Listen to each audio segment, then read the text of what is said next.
It would be negligent of me, after having made a video about praying to the saints, not to address the elephant in the room on this subject: sacramentals, statues, icons, relics, holy images, and their use in Catholicism. Is it idol worship? Of course, the Protestants say yes.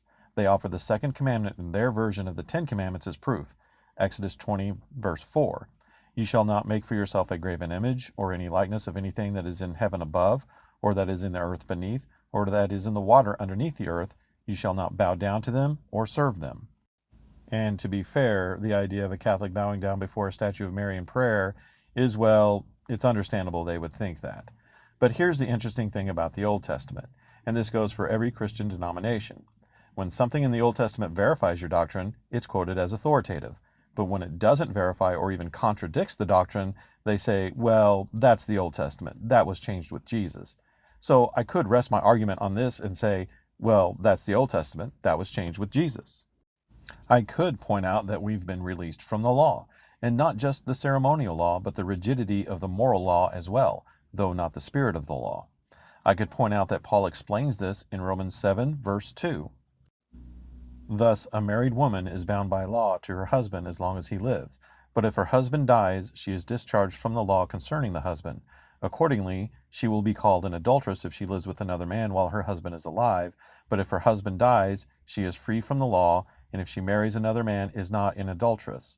Likewise, my brethren, you have died to the law through the body of Christ, so that you may belong to another, to him who has been raised from the dead, in order that we may bear fruit for God. While we were living in the flesh, our sinful passions aroused by the law were at work in our members to bear fruit for death. But now we were discharged from the law. Since we died with Christ through baptism, we have been released from the law. Notice adultery, one of the Ten Commandments, is given as an example of the law we have been released from. Not to mention, one of the commandments says, keep the Sabbath holy. Well, that's Saturday, not Sunday, technically. It was moved from Saturday to Sunday by the Catholic Church. Yet virtually all Christians worship on Sunday, and no one says, hey, you're breaking the Ten Commandments, except for the Adventists, of course.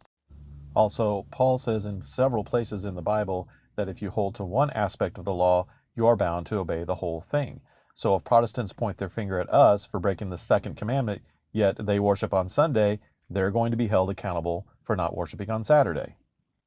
But if being released from the law means that we can now worship on Sunday instead of Saturday, because the spirit of the law is keep the Lord's day holy, well, that will also go for the rigid prohibition against statues, icons, and holy images. So as long as the person is not actually worshiping the image, they are not guilty of breaking the law and idolatry. I could point out that the early Christians venerated the relics of the apostles, Acts 19, verse 11, and God did extraordinary miracles by the hands of Paul, so that handkerchiefs or aprons were carried away from his body to the sick, and diseases left them, and evil spirits came out of them. So that third-class relic from a saint that is used for healing, yeah, that's biblical. And the Old Testament talks about holy water, Numbers 5:17, and the priest shall take holy water in an earthen vessel, and take some of the dust that is on the floor of the tabernacle, and put it into the water. And they even had some sort of crucifixes in the apostolic church, Galatians 3:1. O foolish Galatians, who has bewitched you, before whose eyes Jesus Christ was publicly portrayed as crucified? Now, either everyone in the Galatian church was present at the crucifixion of Jesus, or they were shown some sort of image of Jesus crucified. I could point all this out, but I don't have to. There's a reason that what Protestants consider to be the first and second commandment, the Catholic Church considers to just be the first commandment. Thou shalt have no gods before me, and thou shalt make no graven images. The spirit of the law, which we are still bound to, is written in our hearts. Love the Lord our God with all your heart. It's not about whether you use icons in prayer, it's about what's in your heart that matters. After all, God commanded the making of 2 statues when building the Ark of the Covenant, Exodus 25:18. And you shall make 2 cherubim of gold, of hammered work shall you make them, on the 2 ends of the mercy seat. When the Israelites were plagued with snakes in the desert, God commanded Moses to make a bronze serpent, Numbers 21:8. And the Lord said to Moses, make a fiery serpent and set it on a pole, and everyone who is bitten, when he sees it, shall live. But when the Israelites started worshiping the bronze serpent, he ordered it to be destroyed. Why would God prohibit graven images, then turn around and order them to be made and used? Because even the original prohibition against graven images was not a strict prohibition of their use, but rather a prohibition against making an engraven image and saying, "This is our God," and worshiping it. God explains the prohibition against engraven images in Deuteronomy 4:15. Therefore, take heed to yourselves, since you saw no form on that day that the Lord spoke to you at Horeb out of the midst of the fire. Beware lest you act corruptly by making a graven image for yourself in the form of any figure, the likeness of a male or female, the likeness of any beast on this earth, or the likeness of any winged bird that flies in the air, the likeness of anything that creeps on the ground, the likeness of any fish that is in the water or under the earth. However, now we do have an image of God, Jesus, and it is fitting to make images of Jesus, who is God. Protestants who are familiar with the Church Fathers will point out that the use of images in the church did not become widespread until the Gentiles started converting, and that we don't really have quotes from the early Church Fathers until about the 4th century.